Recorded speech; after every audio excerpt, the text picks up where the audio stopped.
अस्सलाम वालेकुम। मैट्रिक और एफएससी के स्टूडेंट, स्पेशली वो जिनका ताल्लुक फेडरल बोर्ड से है, यानी कि एफबीआईएसई। मैं समझ सकता हूँ आप लोगों की ज़िंदगी कितनी मुश्किल बनाई गई है काफ़ी सालों से।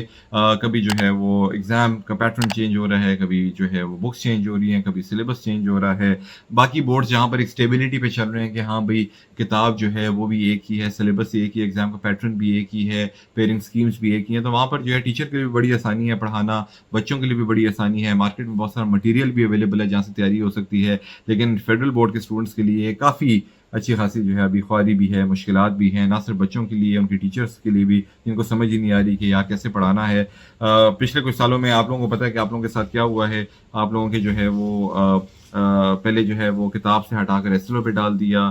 फिर अब एसएलओ कौन से वाले जो 2006 के थे, अब इस साल एक नया नोटिफिकेशन आया जिसके हिसाब से 2024 में एक नए एसएलओज आए हैं under the scheme of national curriculum of Pakistan. जो काउंसिल ने बनाया, नेशनल करिकुलम ऑफ काउंसिल ने बनाया एनसीसी, उन्होंने एसएलओज 2024 मुतारिफ कराए हैं, जो कि अब 9th के और 11th के बच्चों को फॉलो करने पड़ेंगे और सारे एग्जाम जो हैं उस एक नए सिलेबस के हिसाब से आएंगे, ना कि 2006 के सिलेबस के हिसाब से आएंगे। अब नए सिलेबस का मतलब है कि नई किताबें, सही है, टीचर्स को अपना पैटर्न चेंज करना पड़ेगा। उसके अलावा एग्ज़ाम का पैटर्न जो है वो भी थोड़ा सा चेंज हो गया है। उसके अंदर जो है कोई नई चीज़ें भी जो हैं वो हमारे बोर्ड ने जो है वो इंट्रोड्यूस की हैं, वो भी समझना बड़ा इंपॉर्टेंट है हमारे लिए। उसमें फॉर्मेटिव क्या है, समेटिव क्या है, के यू ए, ये कुछ टर्मिनोलॉजीज उसके अंदर है, उसको बच्चों के लिए, टीचर्स के लिए समझना बहुत ज़रूरी है। और इसको अगर नहीं समझेंगे तो जाहिर सी बात एग्जाम की तैयारी से नहीं हो पाएगी। फिर नए सिलेबस का मतलब है कि किताबें जो हैं वो भी चेंज होनी है। बहुत सारे पब्लिशर की किताबें अभी पढ़ी भी नहीं है, कोई गाइड बुक्स नहीं पढ़ी हुई, एग्ज़ाम की तैयारी कैसे करनी है इसके बारे में ज़्यादा नहीं पता। अच्छा, पढ़ाई कॉन्सेप्ट्स कैसे बनाने हैं इसके बारे में क्या नाम है, नेशनल बुक की एक वो फाउंडेशन की बुक तो आई है, लेकिन अगेन उसकी क्वालिटी बहुत ज़्यादा क्वेश्चनेबल है। वो मोर और लेस बिल्कुल वही क्वालिटी फॉलो कर रही है जो कि पहले थी। अगर वही क्वालिटी फॉलो करनी थी जो पहले थी, तो नए करिकुलम के हिसाब से क्यों मतलब बोल रहे हो कि यार बनी हुई है, मतलब जस्ट बिकॉज टॉपिक्स ऊपर नीचे कर दिए तो कोई काम नहीं बनेगा। और मैंने सारी किताबें बैठ के मैंने रिव्यू की ऑनेस्टली, वो सारी किताबें जो है वो एग्जाम के लिए आपको रेडी नहीं कर सकती। उसके अंदर जो है वो कॉन्सेप्चुअली चीज़ों को टच नहीं किया गया। एग्जाम के अंदर कॉन्सेप्चुअल बेस्ड आएगा, बुक के अंदर अलग आएगा। अब फेडरल बोर्ड के साथ आपको पता है कि नियर पीयर बड़ा क्लोजली काम करता है, तो हमने भी फेडरल बोर्ड से ये वाली चीज़ पूछी कि यार देखें, बुक जो है वो तो इस चीज़ को फॉलो ही नहीं करी जो सिलेबस के अंदर आएगा, तो फिर क्या करें बच्चे। तो उन्होंने सिंपल ये जवाब दिया कि देखो यार, इसमें सीन ये है कि बुक क्यों फॉलो करें बच्चे। हमने कब बोला बच्चों को कि यार बुक फॉलो करें, वो इंटरनेट पे जाकर पढ़ें, वो फलानी कोई और किताब देखें, कोई और बोर्ड देखें, वो ओ लेवल की किताब उठाकर देखें। हमने तो भाई सिंपल बता दिया कि भाई ये चीज़ बच्चे को आनी चाहिए, एग्जाम से पहले जहाँ मर्जी से वो पढ़ता है पढ़ ले। तो यार ऑनेस्टली यार, मैं खुद ओ लेवल्स मैंने किया हुआ है, इतनी ज़्यादा तो हमारे साथ भी नहीं होती थी। हमें भी पता होता था एक सिलेबस है, लेकिन हमें एक बुक दी जाती थी और वो कितनी ज़बरदस्त होती थी कि सिर्फ उस बुक को ही अगर हम पढ़ लेते तो हमें समझ आ जाती थी यार एग्जाम किस तरह का आना है, उसको हमें कैसे क्रैक करना है। पाकिस्तान के अंदर सर पैर नहीं है ऑनेस्टली। मतलब देखो, फेडरल बोर्ड को मैं क्रिटिसाइज यहाँ पर नहीं कर सकता ऑनेस्टली। फेडरल बोर्ड ने अपनी तरफ से एक बहुत ज़बरदस्त स्टेप लिया। फेडरल बोर्ड का या किसी भी एग्जामिनेशन बॉडी का ये काम नहीं होता कि वो जो है बुक्स भी निकाले, तो वो जो है वो आपको पढ़ाए बैठ के। बोर्ड का काम होता है कि भाई हमने ज़बरदस्त किस्म का एग्जाम लेना है, ठीक है। अब एग्जाम की तैयारी स्कूल कैसे कराते हैं, टीचर कैसे कराते हैं, कॉन्सेप्ट्स कैसे बिल्ड करते हैं, नॉलेज कैसे बिल्ड करते हैं, वो सारा स्कूल्स का काम है, वो बोर्ड का काम नहीं है। तो बोर्ड ने तो अपनी तरफ से, मैं उनको बड़ा सपोर्ट करता हूँ इस बात पे कि उन्होंने बड़ा ज़बरदस्त स्टेप लिया है कि जिसके अंदर उन्होंने एग्जाम के पैटर्न को इतना ज़बरदस्त बनाया है, इतना स्मूथ बनाया है, इतना खूबसूरत बनाया है। फिर इसके अलावा जो है वो ऐसा एग्जामिनेशन पैटर्न है कि जो कि टीचर्स को और बच्चों को पुश भी करेगा to prepare in a very well mannered.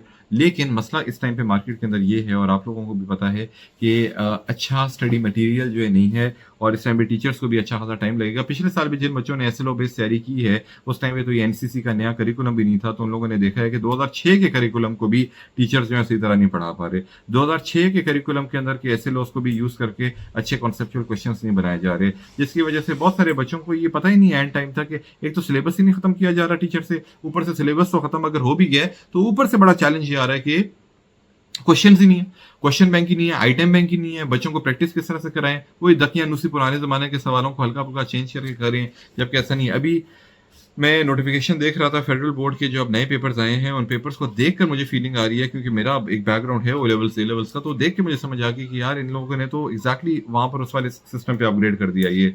तो इसके पेपर्स अब किस तरह के बनेंगे, क्वेश्चंस कैसे बनेंगे, ये चीज़ समझना टीचर्स को बहुत इसमें टाइम लगेगा, और एक्सपेरिमेंट करते-करते बच्चों के फ्यूचर के साथ जो है वो ना खेल लें कहीं पर। तो मुझे इस चीज़ का अच्छा खासा डर लगा हुआ है इस टाइम पे।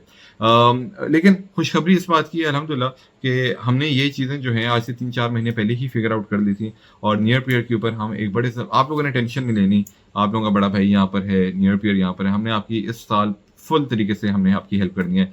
इस साल हम लोगों ने जो है आपको पूरा स्टेप बाय स्टेप चलाना है इन टर्म्स ऑफ, देखिए पढ़ाई तो आपकी कहीं से भी हो जाती है, वो आप अपने स्कूल में टीचर से भी पढ़ देते हैं, यूट्यूब से भी पढ़ देते हैं, हज़ार लेक्चर पढ़े हैं, नियर पे भी पढ़े हैं, पढ़ाई आपकी कहीं से भी हो जाती है, पढ़ाई का कोई इतने मसले वाली बात नहीं है, ठीक है? लेकिन आप अब आपने न्यूटन लॉ तो पढ़ लिया, ठीक है? न्यूटन लॉ बड़ा सिंपल सा है, फर्स्ट, सेकंड, थर्ड लॉ तीनों बड़े सिंपल से हैं।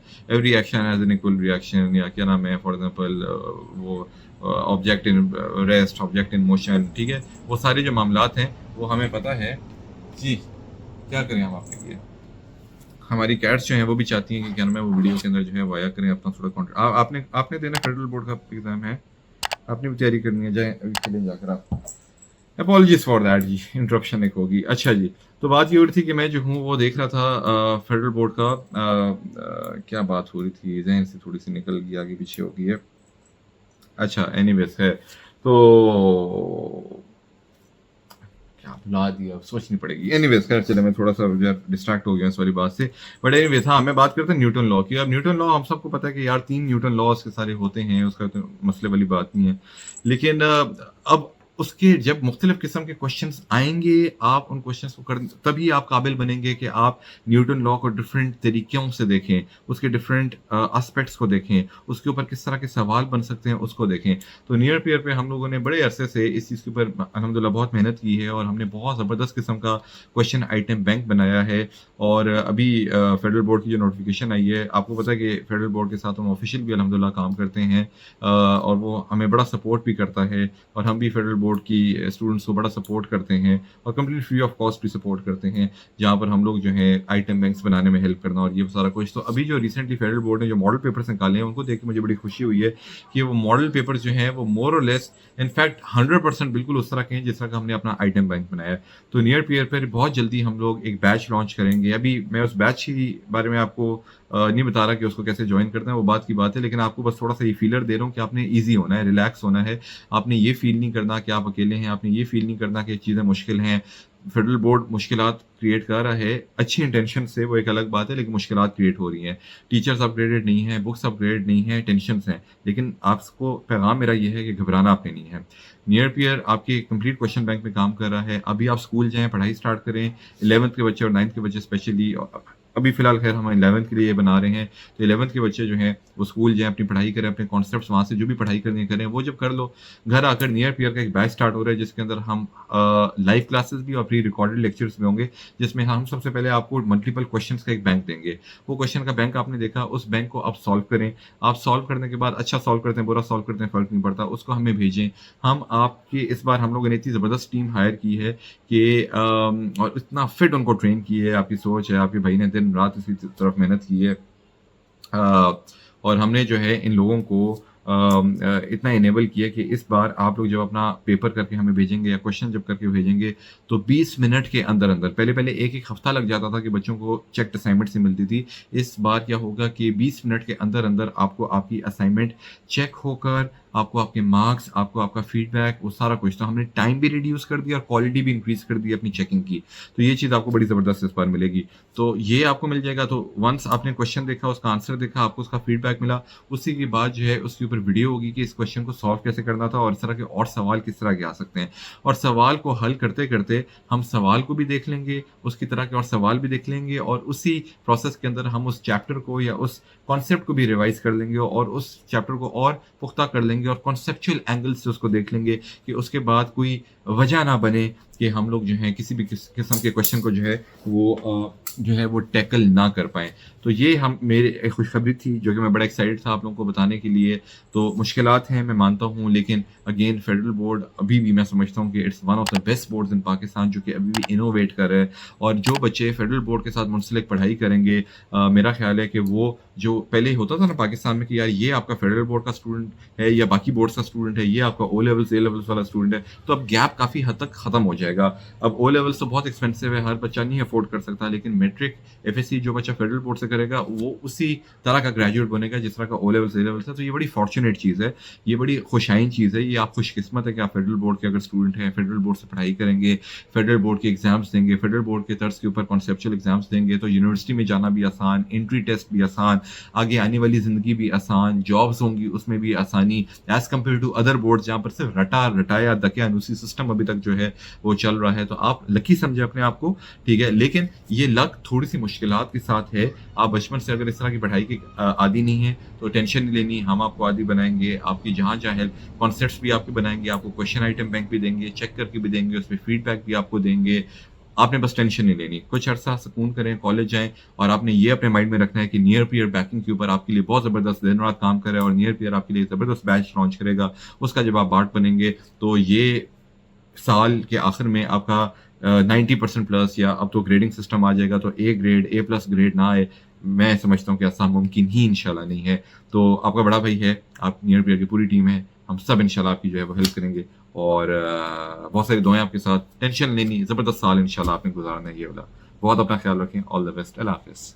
अच्छा, एक बात मैं बताना भूल गया, वो ये है कि हमने एक बड़ा ज़बरदस्त किस्म का व्हाट्सएप ग्रुप सेटअप किया है for all the federal board students, specially जो अभी 11th के अंदर हैं। इस वाले ग्रुप को जॉइन कर लो, इसके अंदर हम लोग जो है कम्युनिटी बड़ी हेल्दी से बनाएँगे और हम लोग आपके जो प्रॉब्लम्स हैं उनको भी डिस्कस करेंगे, आप लोगों को अपडेटेड भी रखेंगे और आप लोगों से एक अच्छी गपशप जो है वो लगी रहेगी with regards to syllabus, exams, कोई भी मॉडल पेपर आता है वो आपके साथ शेयर करेंगे, फेडरल बोर्ड की कोई नोटिफिकेशंस वगैरह आती हैं वो आपके साथ शेयर करेंगे, आप लोगों के कंसर्न्स हैं उनको इंशाल्लाह एड्रेस करेंगे। तो बस इस वाली कम्युनिटी को जल्दी से जॉइन कर लें, ठीक है? उसका जो लिंक है वो मैंने डिस्क्रिप्शन के अंदर दिया हुआ है, ठीक है? तो उस कम्युनिटी में इंशाल्लाह यहाँ से आगे गपशप जो है उसको कंटिन्यू करते हैं, ठीक है जी? ख्याल रखो, अल्लाह हाफ़िज़।